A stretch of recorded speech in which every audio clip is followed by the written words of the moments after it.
नमस्कार, स्वागत है आप सभी का टीएनपी न्यूज में और मैं हूं आपके साथ मिशा सिंह। बढ़ते हैं खबरों की ओर। उत्तर प्रदेश के उप मुख्यमंत्री ब्रजेश पाठक ने पॉपुलर फ्रंट ऑफ इंडिया पर लगे बैन को एक स्वागत योग्य कदम बताया है। इसके लिए उन्होंने केंद्रीय गृह मंत्री अमित शाह को बधाई दी है। उन्होंने कहा कि यह संगठन कई देश विरोधी गतिविधि में शामिल था। केंद्रीय गृह मंत्रालय ने बुधवार सुबह बताया कि पीएफआई को प्रतिबंधित कर उसे गैर कानूनी संगठन घोषित कर दिया गया है। उस पर 5 साल के लिए पाबंदी लगाई गई है। सरकार ने पीएफआई से जुड़े कुछ और संगठनों पर पाबंदी लगाई है।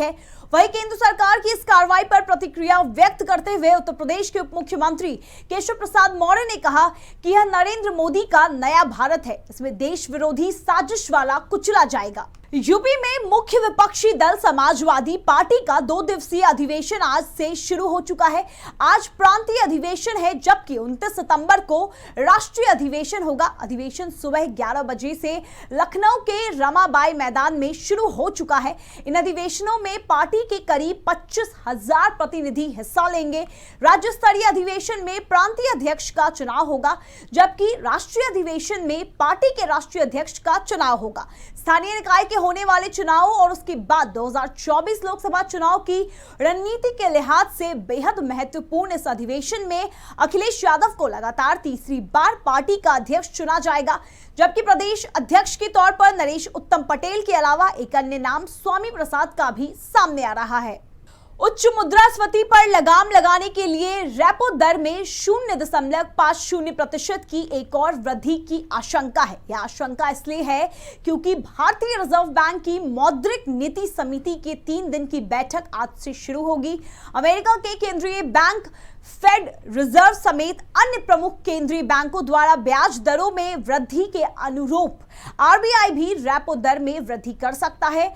एमपीसी की सिफारिशों के आधार पर आरबीआई ने जून और अगस्त में रेपो दर में 0.50% की वृद्धि की थी। इससे पहले मई में केंद्रीय बैंक ने अचानक हुई अपनी बैठक में ब्याज दर को 0.40% बढ़ा दिया था। Reserve bank governor Shaktikanta Das की अध्यक्षता वाली एमपीसी की बैठक आज से 30 सितंबर तक चलेगी। दरों पर निर्णय शुक्रवार यानी 30 सितंबर को घोषित किया जाएगा। विशेषज्ञों के अनुसार केंद्रीय बैंक एक बार फिर प्रमुख नीतिगत दर रेपो को 0.50% बढ़ाकर 3 साल के उच्चतम स्तर 5.9% पर कर सकता है। यह वर्तमान में 5.4% है। बिहार के जमुई में नक्सलियों के नापाक इरादे को सुरक्षा बलों ने नाकाम कर दिया है। नक्सली किसी बड़ी घटना को अंजाम देने के फिराक में थे, लेकिन उससे पहले ही सुरक्षा बलों को इसकी गुप्त सूचना मिल गई, जिसके बाद सुरक्षा बलों ने बड़ी कार्रवाई करते हुए पहाड़ी में छुपा कर रखे गए हथियार और गोली बरामद कर ली।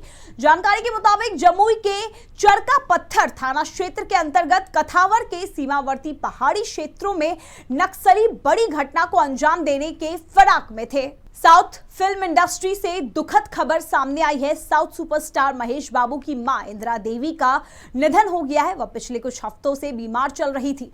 हैदराबाद के एआईजी अस्पताल में उनका इलाज चल रहा था। उन्हें कुछ दिनों तक वेंटिलेटर पर रखा गया था। आज सुबह उन्होंने अंतिम सांस ली। इस खबर से पूरी इंडस्ट्री में शोक की लहर है। फैंस भी अपना दुख जता रहे हैं। इंदिरा देवी अपने पीछे 3 बेटियों और एक बेटा महेश बाबू को छोड़ गई। उनके एक बड़े बेटे रमेश बाबू भी थे, जिनका इस साल ही निधन हो गया।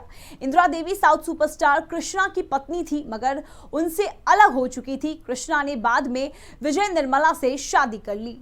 देश और विदेश की तमाम खबरें देखने के लिए बने रहिए टीएनपी न्यूज के साथ।